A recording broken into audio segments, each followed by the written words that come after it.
ನಮಸ್ಕಾರ ಸ್ನೇಹಿತರೆ, ಇಂದು ನಾನು ಭೇಟಿ ನೀಡಿರುವುದು ತೆಲಂಗಾಣದ ಹನುಮಕೊಂಡದಲ್ಲಿರುವ ಪ್ರಸಿದ್ಧ ಸಾವಿರ ಕಂಬಗಳ ದೇವಸ್ಥಾನಕ್ಕೆ.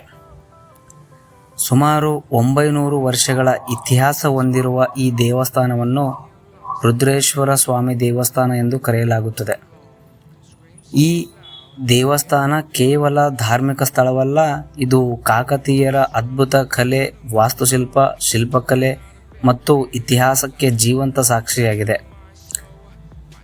ಈ ದೇವಸ್ಥಾನದ ಇತಿಹಾಸವನ್ನು ತಿಳಿಯಬೇಕಾದರೆ ಮೊದಲು ಕಾಕತೀಯರ ಬಗ್ಗೆ ತಿಳಿದುಕೊಳ್ಳಬೇಕು.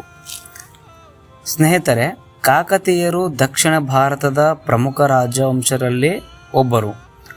ಸುಮಾರು 12ನೇ ಶತಮಾನದಿಂದ 14ನೇ ಶತಮಾನದವರೆಗೂ ಇಂದಿನ ತೆಲಂಗಾಣ ಪ್ರದೇಶದಲ್ಲಿ ಅವರು ಪ್ರಭಾವಶಾಲಿಯಾಗಿ ಆಡಳಿತ ನಡೆಸಿದರು. ಹನುಮಕೊಂಡ ಮತ್ತು ನಂತರ ವರಂಗಲ್ ಅಂದರೆ ಇಂದಿನ ವಾರಂಗಲ್ ಕಾಕತೀಯರ ಪ್ರಮುಖ ರಾಜಕೀಯ ಕೇಂದ್ರಗಳಾಗಿದ್ದವು. ಕಾಕತೀಯರ ಕಾಲದಲ್ಲಿ ದೇವಸ್ಥಾನ ನಿರ್ಮಾಣ, ಶಿಲ್ಪಕಲೆ, ನೀರಾವರಿ ಮತ್ತು ನಗರ ನಿರ್ಮಾಣಕ್ಕೆ ವಿಶೇಷ ಪ್ರೋತ್ಸಾಹ ದೊರೆಯಿತು. ಈ ಸಾವಿರ ಕಂಬಗಳ ದೇವಸ್ಥಾನವನ್ನು ಕಾಕತೀಯರ ಅರಸ ರುದ್ರದೇವನು ನಿರ್ಮಿಸಿದನು.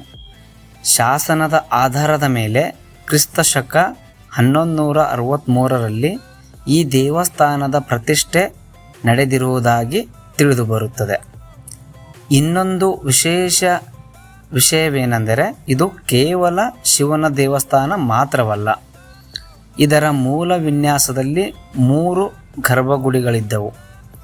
ಒಂದು ರುದ್ರದೇವ ಅಂದರೆ ಶಿವನಿಗೆ, ಇನ್ನೊಂದು ವಾಸುದೇವ ಅಂದರೆ ವಿಷ್ಣುವಿಗೆ, ಮತ್ತೊಂದು ಸೂರ್ಯದೇವನಿಗೆ. ಈ ಕಾರಣದಿಂದಲೇ ಇದನ್ನು ತ್ರಿಕೂಟಾಲಯ ಎಂದು ಕರೆಯಲಾಗುತ್ತದೆ, ಅಂದರೆ 3 ಗರ್ಭಗುಡಿಗಳನ್ನು ಹೊಂದಿರುವ ದೇವಸ್ಥಾನ. ಇದರ ವೇದಿಕೆಯ ವಿನ್ಯಾಸವು ನಕ್ಷತ್ರದ ಆಕಾರದಲ್ಲಿದೆ. ಇದನ್ನು ಸ್ಟಾರ್ ಶೇಪ್ಡ್ ಅಥವಾ ಸ್ಟೈಲೇಟ್ ಪ್ಲಾನ್ ಎಂದು ಕರೆಯುತ್ತಾರೆ. ಇಂತಹ ವಿನ್ಯಾಸ ಕಾಕತೀಯರ ವಾಸ್ತುಶಿಲ್ಪದ ಪ್ರಮುಖ ವೈಶಿಷ್ಟ್ಯಗಳಲ್ಲಿ ಒಂದಾಗಿದೆ. ಹಾಗಾದರೆ ಇದಕ್ಕೆ ಸಾವಿರ ಕಂಬಗಳ ದೇವಸ್ಥಾನ ಎಂದು ಹೆಸರು ಬಂದಿದ್ದು ಏಕೆ? ಸ್ನೇಹಿತರೆ, ದೇವಸ್ಥಾನದಲ್ಲಿರುವ ಅನೇಕ ಕಂಬಗಳು ಮತ್ತು ಕಲ್ಲಿನ ರಚನೆ ಸೂಕ್ಷ್ಮವಾದ ಕೆಲಸವನ್ನು ಸುಮಾರು 900 ವರ್ಷಗಳ ಹಿಂದೆ ಶಿಲ್ಪಿಗಳು ಹೇಗೆ ಮಾಡಿದರು ಎಂಬುದೇ ಒಂದು ದೊಡ್ಡ ಆಶ್ಚರ್ಯಕರ ವಿಷಯ. ಸ್ನೇಹಿತರೆ, ಇಲ್ಲಿನ ಶಿಲ್ಪಗಳಲ್ಲಿ ದೇವದೇವತೆಗಳು, ಪೌರಾಣಿಕ ದೃಶ್ಯಗಳು, ಪ್ರಾಣಿಗಳು, ಜ್ಯಾಮಿತೀಯ ವಿನ್ಯಾಸಗಳು ಮತ್ತು ವಿವಿಧ ಅಲಂಕಾರಿಕ ಕೆತ್ತನೆಗಳನ್ನು ಕಾಣಬಹುದು. ಇವು ಕಾಕತೀಯರ ಶಿಲ್ಪಗಳ ಅದ್ಭುತ ಕೌಶಲ್ಯಕ್ಕೆ ಸಾಕ್ಷಿಯಾಗಿದೆ. ಇಲ್ಲಿರುವ ಕಲ್ಲಿನಲ್ಲಿ ಆನೆಗಳ ಶಿಲ್ಪಗಳು ಕೂಡ ದೇವಸ್ಥಾನದ ಪ್ರಮುಖ ಆಕರ್ಷಣೆಗಳಲ್ಲಿ ಒಂದಾಗಿದೆ. ಇನ್ನು ಈ ದೇವಸ್ಥಾನದ ಅತ್ಯಂತ ಪ್ರಸಿದ್ಧ ಶಿಲ್ಪವಾದ ಬೃಹತ್ ನಂದಿಯನ್ನು ನೋಡಿದಾಗ ಅದರ ಕಲಾತ್ಮಕತೆ ಮತ್ತು ಗಮನ ಸೆಳೆಯುತ್ತದೆ. ಈ ನಂದಿಯನ್ನು ಒಂದೇ ಕಲ್ಲಿನಿಂದ ಕೆತ್ತಲಾಗಿದೆ ಎಂದು ಪ್ರಸಿದ್ಧಿಯಾಗಿದೆ.